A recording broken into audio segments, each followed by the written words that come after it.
teny fiainana.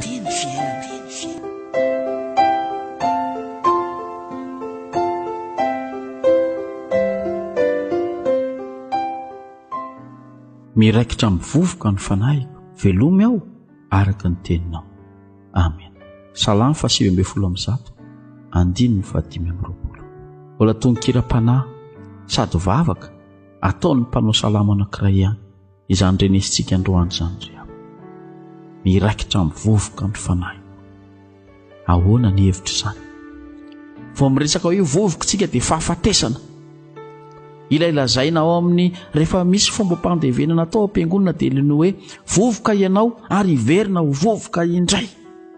Fahafatesana ny eo ambadiky ny vovoka, ka ny hoe miraikitra mivovoka ny fanahiko dia izao efa tahaka ny maty fanahy aho. Efa tahaka ny maty fanahy aho. No hoe maty fanahy izany ry havana dia izao efa tafasaraka amin'Andriamanitra sady dia ny mbola eto an-tany, dia ny mbola eto amin'izao tontolo izao dia efa maty sahady. Mampitahotra anie izany ry havana, mampalahelo anie izany, nefa firofiry ny olona maty fanahy. Tsy ny jentilisa ihany ny resahana amin'izany fa na kristianina aza efa maro ny kristianina maty fanahy ankehitriny. Anarana fotsiny vita batisa no entin'ny ray aman-dreny natao batisa tamin'ny mbola kely fa maty fanahy, tsy mpiditra am-piangonana intsony, tsy mahalala ny anaran'Andriamanitra intsony, fiainam-paharatsiana isan'andro isan'andro ny fiainana amin'ny alahady izany.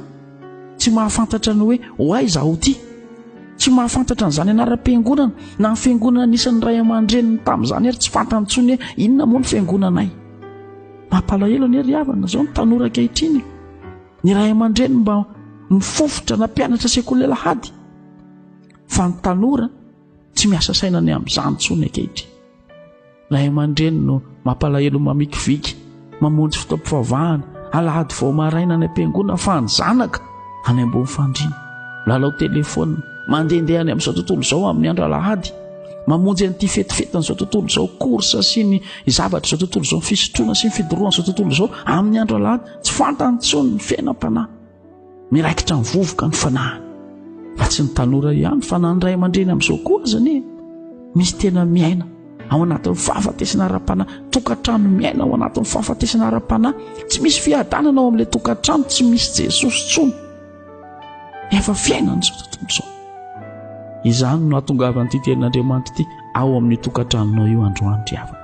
Ataovy ny vavaka hoe velomy aho araka ny teninao. Mangataha amin'i Jesosy amin'izao maraina izao, mba hamelona indray ny fanahinao, mba hamelona indray ny fanantenana ao anatinao. Mitalaho amin'i Jesosy Kristy Tompo ry havana amin'izao maraina izao, mba tsy hanaranao any amin'ny elo izy fa hamindra fo aminao, amin'ny tombon'andro iainana aminao indray, hameloman'ny fiainam-panahinao, hiverenanao amin'ny fiainam-batisa, ahatsiarovanao fa zanak'Andriamanitra ianao ary izy miteraka anao. Miverenao amin'ny Tompo ry havana, mangata aminy dia ho valiana ianao, fa izay mangataka dia homena. Mangata famindrampo mibeba amin'ity fotoana maraina ity, manaova fifonana amin'ny fandinihan-tena lalina eo anatrehany ka mitenena aminy hoe mpanota tsy mendrika ary nanao izay nanafotoana anao, efa niaina tany amin'ny fahafatesana ara-panahy ankehitriny a Jesosy eo. Velomy ny fanahiko. Izany angatahana amin'ny Tompo amin'ity maraina ity, avonina iainanao izy ry havana. Amen.